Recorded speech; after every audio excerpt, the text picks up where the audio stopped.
Hello दोस्तों, ये तस्वीर पूरी दुनिया में जानी जाती है। तस्वीर में दिखने वाले शख्स को कुछ लोग अच्छा मानते हैं, कुछ बुरा मानते हैं। कुछ ऐसे भी बुरे मानने वाले हैं जिनके पूर्वज, उनके पिताजी, दादा इनको ईश्वर का रूप मानते थे, लेकिन आज बुरा मान रहे हैं। दुनिया में इस व्यक्ति के नाम पर सर्वाधिक इमारतें, सड़कें, भवन और दुनिया में सर्वाधिक मूर्तियां हैं। पूरी दुनिया में इनके इतना विख्यात कोई नेता नहीं है। लेकिन एक ऐसे दौर में हम चल रहे हैं भारत में, जबकि इनके खिलाफ बहुत सारी बातें लाई जा रही हैं। ये बातें क्यों लाई जा रही हैं, इस पर भी मैं चर्चा करूंगा।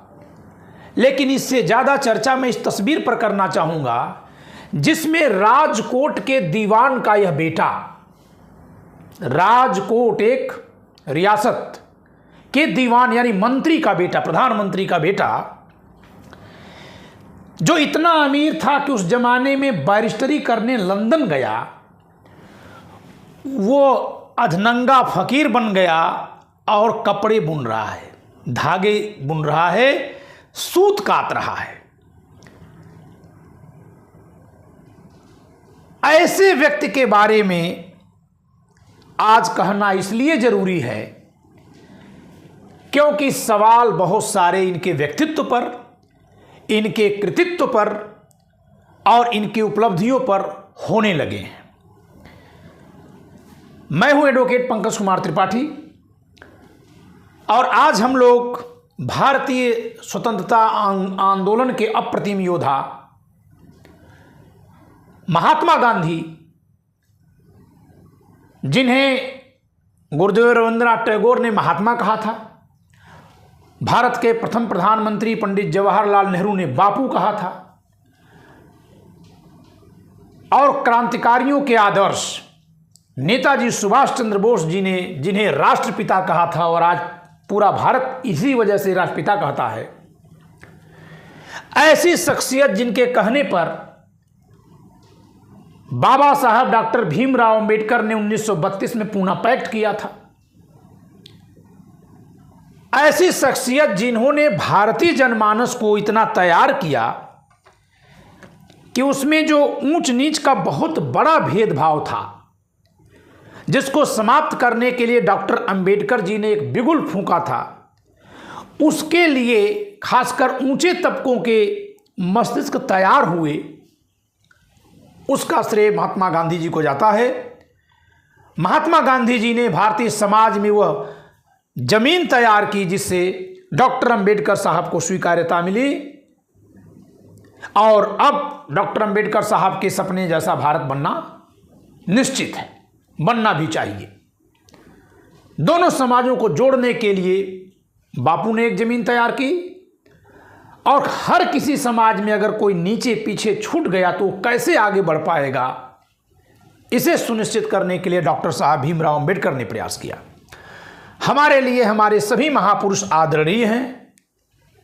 हमें कोई हक नहीं है कि हम इनका मूल्यांकन एक दूसरे के खिलाफ करें, सिवाय अध्ययन के प्रयोजन के, अन्यथा हमें ऐसा हक नहीं है। फिर भी आज मैं बात करूंगा गांधी जी ने चरखे का प्रयोग क्यों किया। मैं अगर कहूं तो यह चरखा नहीं, यह अंग्रेजी साम्राज्य के लिए एटम बम था।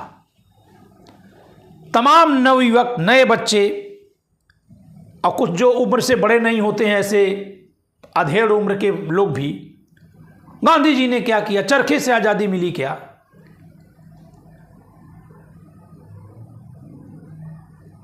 आपके पिताजी आपको जो अनुशासन सिखाते हैं वो कट्टा बंदूक से सिखाते हैं कि आपके दिलों में, आपके दिमाग में जो पिताजी के लिए भाव है उसकी वजह से आप अनुशासन सीख लेते हैं। पिताजी से डरते हो क्या? क्या वो कट्टा मारते हैं क्या, गोली मारते हैं क्या? ऐसे बात नहीं बोलते। आप तब बोलिए जब समझ लीजिए कि चरखे का प्रयोग गांधी जी ने क्यों किया था। तो इसके लिए थोड़ा सा आपको और जानना पड़ेगा। गांधी जी राजकोट के दीवान के बेटे थे और इस वजह से वो एक संपन्न व्यक्ति थे, और जब वो अत्यंत संपन्न थे तो ये उनके वस्त्र हुआ करते थे। देखिए पगड़ी है, ठीक है,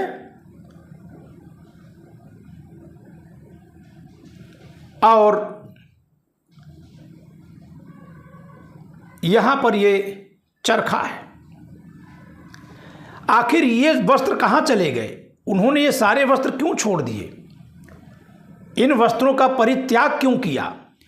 आपको बता दें कि गांधी जी ने केवल ऊपर के वस्त्र ही नहीं छोड़े, केवल सूट ही नहीं छोड़ा, बल्कि पगड़ी भी छोड़ा।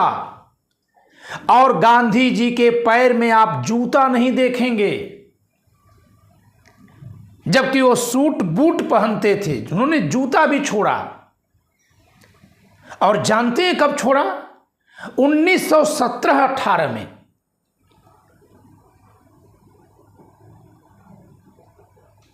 1917-18, 1869 में पैदा हुए हैं।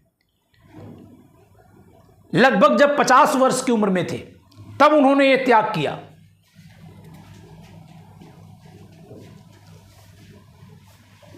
तो महात्मा गांधी ने इस चरखे का प्रयोग क्यों किया, इसको जानने से पहले कुछ घटनाएं जाननी जरूरी है। गांधी जी भारत में 1915 में आए। 1917 में वो चंपारण गए। उस समय छोटी लाइन की ट्रेन चलती थी, बहुत धीमे धीमे जाती थी। गुजरात से तो चले थे सूट बूट पहनकर। और जब वो भारत के पश्चिम से पूरब की तरफ जा रहे थे, गुजरात की तुलना में बिहार आज भी गरीब है, पहले गरीब नहीं था। बिहार गुजरात की तुलना में इसलिए गरीब नहीं है कि वहां कोई अन्यथा खराबी है। उड़ीसा इसलिए नहीं गुजरात से ज्यादा गरीब है क्योंकि वहां के लोग काम करने लायक नहीं है। इसलिए है क्योंकि बिहार, उड़ीसा, असम और बंगाल 1757 में गुलाम हो गया। और 100 साल बाद 1857 में जब क्रांति हो रही थी दिल्ली में, उस समय तक भी गुजरात गुलाम नहीं था, पंजाब पूरी तरह गुलाम नहीं था। तो गुजरात, पंजाब जैसे इलाकों में अंग्रेजों ने 90 साल राज किया, लेकिन बिहार, उड़ीसा, बंगाल और पूर्वी यूपी में पूरे 200 साल राज किया है। और वो भी शुरुआती दौर में ज्यादा शोषण हुआ, क्योंकि तब लोग जान नहीं पाए थे इससे लड़ा कैसे जाए। जब तक गुजरात और पंजाब कब्जे में आया तब तक तो लोग समझ गए थे कि ये क्या गलत कर रहे हो, लड़ना कैसे, दबाव बनने लगा था। खैर, तो गुजरात का एक व्यक्ति जब बिहार चलता है तो वो ये कल्पना ही नहीं किया है कि वहां कितनी गरीबी है। जब ये पूर्वी उत्तर प्रदेश से आगे बढ़ने लगे तो इन्होंने गरीबी का विकराल रूप देखा, बहुत विभत्स रूप देखा। और उस रूप में क्या देखा इन्होंने कि युवती स्त्रियां लगभग नंगी जैसी थी, फटे फटे कपड़े लोग पहने थे। भारत को हो क्या गया था? आज के समय में सबसे बड़ी इंडस्ट्री फूड इंडस्ट्री है, क्योंकि अब पैकेट बंद खाना बनने लगा है। उस जमाने में पैकेट बंद खाना नहीं था, लोग घर का ही सत्तू खाते थे या कहीं का भी खाते थे, अपने घर का खाते थे। उस समय की सबसे बड़ी इंडस्ट्री वस्त्र उद्योग था। और भारत में कपास और पटसन, धागा बनाने वाले दो मूल तत्व फसल सबसे ज्यादा होती थी। ब्रिटिशर्स ने जुलाहों के अंगूठे काट दिए थे, जिससे कि उन्हीं की फैक्ट्रियों में कपड़े बने और वही कपड़े लाके यहां बेचे जाते थे। तो जिसके पास पैसा नहीं होता था वो बिना कपड़े के था। इससे ब्रिटेन पर क्या फर्क पड़ता था और भारत पर क्या फर्क पड़ता था कि ब्रिटेन भारत के कच्चे माल को मुफ्त में लगभग लेता था, और कपड़ा जो इतनी जरूरत की चीज है कि बिना वस्त्र के कोई बाहर नहीं निकलेगा। आप एक बार के लिए मोबाइल भूल जाएंगे, आप नीचे उतरेंगे कार की चाबी भूल जाएगी, लेकिन कभी नहीं सुने कि कोई व्यक्ति बिना कपड़ा पहने निकल गया। संभव नहीं है। यानी कुछ भी नहीं रहता था तब भी कपड़ा लोग खरीदते थे, खरीदेंगे। इसका अंग्रेजों ने दुरुपयोग किया। तो ब्रिटेन को क्या मिला और भारत को क्या मिला? भारत के लोग लगभग आधे नंगे हो गए। आप पूछिए अपने गांव के बड़े बुजुर्गों से, बताएंगे कि दूल्हे के लिए गांव में एक कपड़ा होता था, जो कोई दूल्हा बनता था वही पहनता था। मैं अपने गांव के संपन्न परिवार से आता हूं, लेकिन हम लोग अभी हाई स्कूल तक थे तो किसी का मफलर मांग लेते थे, किसी की जैकेट मांग लेते थे, इस नाते नहीं कि उसकी अच्छी लग रही है, उसी के पास है ही।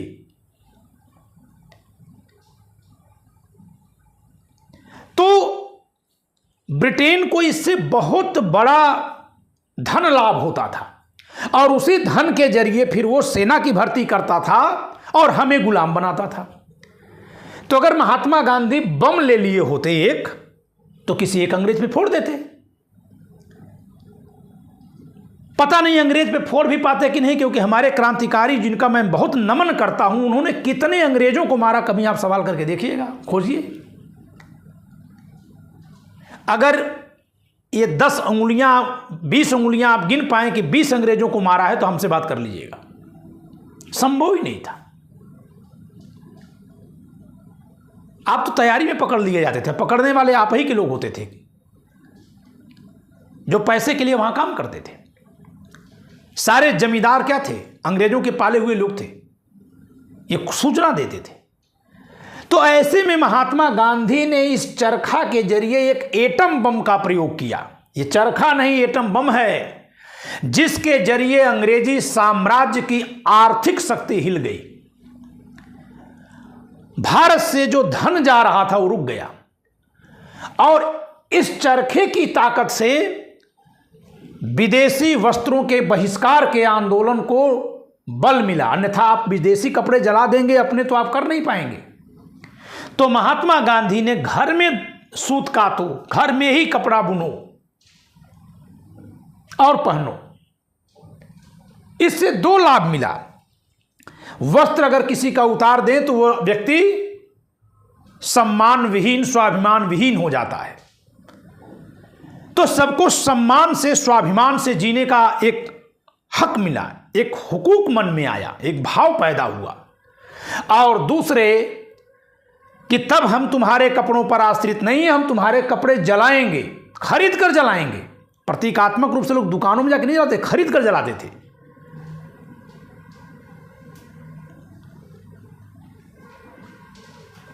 इसके जरिए आजादी का भाव लोगों में पैदा हुआ, बंधन मुक्त लोग हुए। तो महात्मा गांधी की जो बात मैं 1917 में छोड़ आया था, जब चंपारण जा रहे थे, इनके मन में बहुत पीड़ा हुई थी। इन्होंने देखा था भाई बिहार में कि नील की खेती करने के लिए विवश किए गए किसान, सोचिए नील, इंडिगो क्या है, सफ़ेद कपड़े में जो आप नील लगाते थे, अब तो उसका चलन कम हो गया। इतने बड़े पैमाने पर ब्रिटिशर्स उसका व्यापार करते थे कि पूरे बंगाल बिहार में नील की खेती करवाते थे। किसी खाने के काम नहीं आएगी। मेरे गांव में, आजमगढ़ मऊ जिले का मैं हूं, मऊ जिले के मेरे गांव में नील का गोदाम बना हुआ, वहां नील की खेती के उपज से नील बनाई जाती थी। तो सोचिए कि उस समय कितना बड़ा उद्योग था जिसको महात्मा गांधी ने इस चरखे के जरिए तोड़ दिया। जरा कोई कट्टा, कोई बम, कोई बंदूक, कोई पिस्टल बताओ तो जो इससे बड़ी ताकतवर हो। बिना समझे बूझे किसी भी बात को हल्का बना देना, हवा बना देना, चरखे से आजादी मिली क्या? मैं आपके जैसी उस भाषा में नहीं बोल सकता, नहीं तो मैं पूछूंगा तो बम फोड़ के कितनों को मारोगे?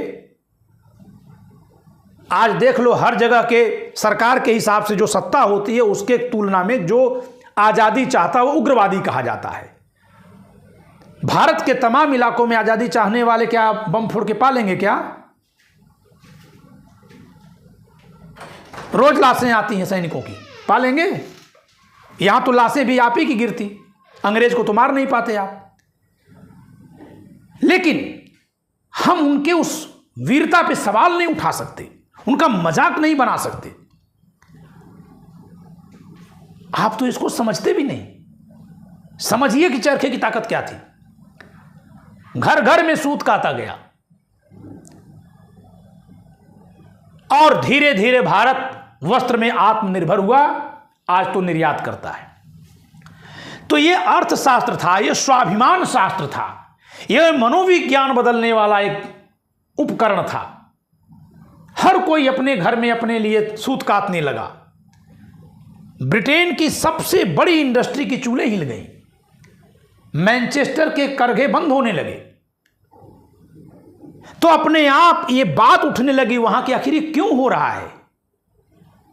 और इसके बाद दूसरी बात कि यह व्यक्ति जब नायक, जितना नायक बनता गया, 1918 में ये अहमदाबाद जाते हैं वहां के कारखाने के मजदूरों से मिलने। वहां देखते हैं कि मजदूरों को केवल 2 कपड़े दिए गए हैं पूरे महीने के लिए। 2 ही कपड़ा है उनके पास, एक ही कपड़ा बहुतों के पास है। गांधी जी ने बा से कहा कि जो मजदूर स्त्रियां हैं उनसे कहो कि अपने कपड़े साफ रखिए, थोड़ा साफ सफाई रखें। बा ने मजदूरों के साथ, महिला मजदूरों के साथ बैठक की। उन लोगों ने बताया कि आप हमारे कमरे में देखिए, न कोई अलमारी है, न कोई सूटकेस है, न कोई रस्सी लगी है जहां हम कपड़े टांगें, क्योंकि हमारे पास कपड़े ही नहीं है जो शरीर पर है। आपको पता है इस महामानव ने क्या किया था? बा ने अपनी ऊपर की ओढ़नी दे दी थी तत्काल, और इस महामानव ने जो पगड़ी पहनी थी वो उतार के दे दी और कहा कि हम सब अगर अपनी पगड़ियां दे देंगे तो हमारे भारत की महिलाएं कुछ वस्त्र पा जाएंगी। ऐसे महामानव को गालियां दी जाती बिना समझे बूझे। समझिए इस महामानव को। और ज्यादा नहीं समझ में आता है तो लाल कृष्ण आडवाणी जी का 2012 का लोकसभा का भाषण सुनिए इनके बारे में। उनको तो मानते होंगे ना आप। इस समय लोगों को उजड्ड बनाया जा रहा है, मूर्ख बनाया जा रहा है, सोचने समझने की क्षमता को नीचे किया जा रहा है ताकि आसानी से उनको अपना सैनिक बनाया जा सके। आप बनिए, लेकिन आपको कोई हक नहीं है कि जो सदी भर तक योगदान हुए हैं हमारे नायकों ने जो किए उन पर आप सवाल उठा दीजिए।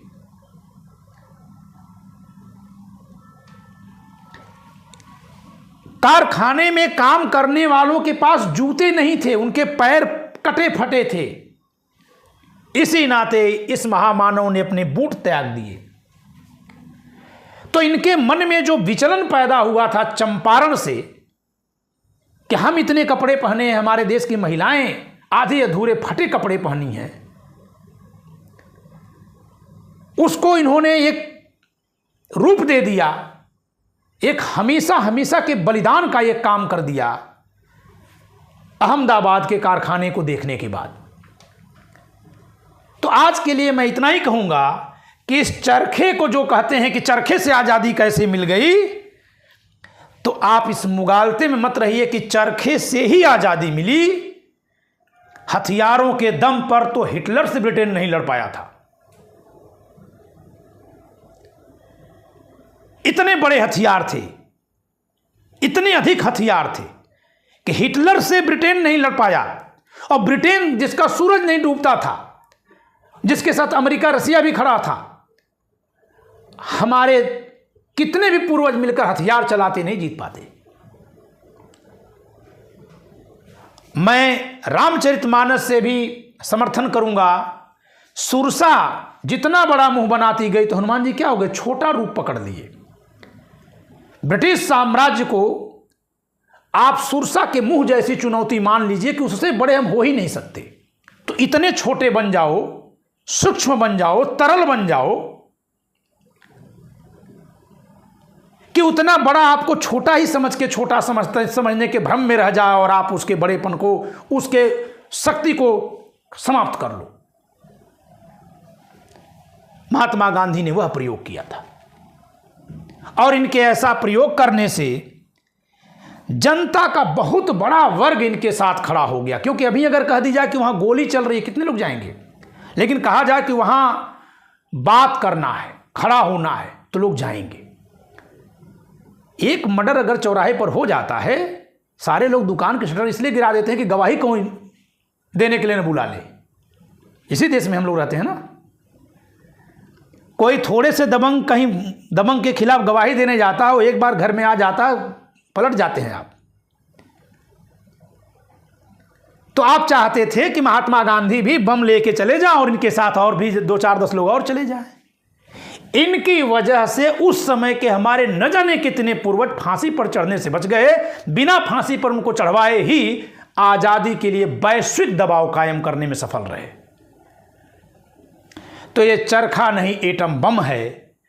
और ये वस्त्र, जो अर्ध वस्त्र में जिसको देख रहे हैं, ये महामानव, महात्यागी, इतना बड़ा त्याग किसी का हो ही नहीं सकता इतिहास में, किसी का नहीं है। आज इनको इसलिए मिटाया जा रहा है, मैं इस पर भी बात करूंगा क्यों मिटाया जा रहा है। इसलिए मिटाया जा रहा है क्योंकि जो पदों पे बैठते हैं उनसे इन्हीं के आदर्श के अनुरूप अपेक्षा की जाती है। ये दर्पण है भारत के, सबका मुंह दिख जाता है। इनकी बात अहिंसा की मान लेंगे तो संसद भवन में रेपिस्ट बैठेंगे क्या? आपके भारत की जेलें अपराधियों से भरी हैं, बेगुनाहों से भरी हैं, ऐसे भरी रहेंगी क्या? बिना सुनवाई के लोगों को वर्षों वर्षों तक जेल में बंद रखना, ये भी हिंसा है। तो अगर इनको आदर्श मानता रहेगा भारत, तो सवाल पूछता रहेगा इन नेताओं से कि तुम न्यायालयों में न्यायाधीशों की भर्ती क्यों नहीं करते? सारी पुलिस अपने सुरक्षा में लगा दिए हो, चौराहों पे पुलिस क्यों नहीं है? सड़कें जाम करके नेता का काफिला निकल रहा है, ये क्यों नेता को अपने जनता से असुरक्षा है? पूछने लगेगा जनता, ये सवाल पूछने लगेगी। इसी नाते इनको हर तरह से मजाक बनाया जा रहा है। ये समरसतावादी समाज चाहते थे, तो जो जातिवादी समाज चाहेंगे वो भी गाली देंगे। ये समरसतावादी समाज चाहते थे, जो धर्म की राजनीति करेंगे उनको भी इनको गाली देनी होगी। उनकी मजबूरी है, वे स्वार्थी लोग हैं। लेकिन भारत की सामान्य जनता तो समझदार होनी चाहिए। आपके पास विकल्प ही क्या है धर्म और जात के राजनीति में फंसने के सिवाय? लेकिन एक रोशनी तो होगी कि जिसके साथ जाएंगे वोट दे देंगे, फिर इन्हीं का दर्पण से उसका मुंह दिखाएंगे कि भैया देखो तुम क्या कर रहे हो।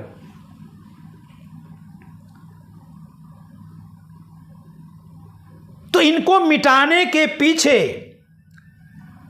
आपके देश में साजिशें चलती हैं। यह भी जरूरी नहीं है कि इनको पूजने के लिए गोडसे मुर्दाबाद ही बोलिए या मत बोलिए। हमारे फिलॉसफी में तो एक ये भी है कि अगर किसी व्यक्ति का कोई चरम दुश्मन है तो वो भी उसका भक्त है। रावण को राम का भक्त माना गया है। गोडसे ने भी इनको पैर छू के गोली मारी थी। मैं नहीं कहता कि आप उस विवाद में फंसिए, लेकिन इस महामानव के त्याग को जानिए।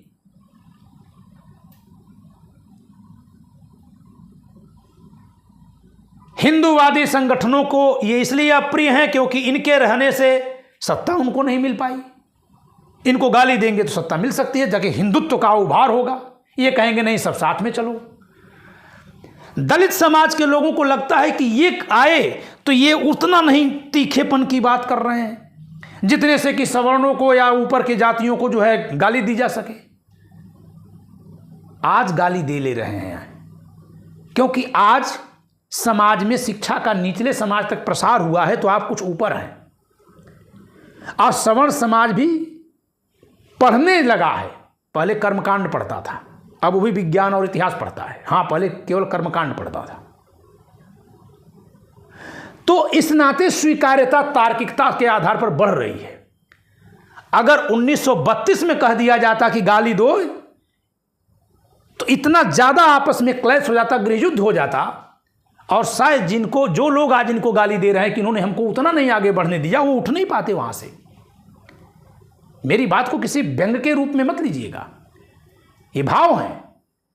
इस महामानव ने लोगों को स्वीकार्यता दिलाई, लोगों के दिमाग में तैयार किया कि नहीं, किसी को छोटा मत मानो, सबको बराबर मानो।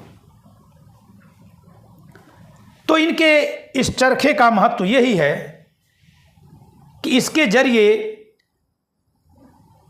ब्रिटिश साम्राज्य को बहुत बड़ी आर्थिक क्षति हुई और भारतीय समाज का मनोविज्ञान मजबूत हो गया, स्वाभिमान की भावना जगी। इसलिए आज से इस चरखे को आप मामूली सा चरखा या कोई छोटा सा उपकरण, कोई छोटी सी मशीन मत समझिएगा। ये बड़े बड़े साम्राज्य से, जहाँ की बहुत ज़्यादा तोप हों, बहुत ज़्यादा हथगोले हों, कई लाख की फौज हो, और उस लाखों लाख की फौज में आप ही के लोग भरे हों, उनसे लड़ने के लिए इससे बड़ी कोई मिसाइल नहीं, इससे बड़ा कोई एटम बम नहीं था। आज के लिए इतना ही। आगे फिर कभी इस विषय पर चर्चा करूंगा। धन्यवाद।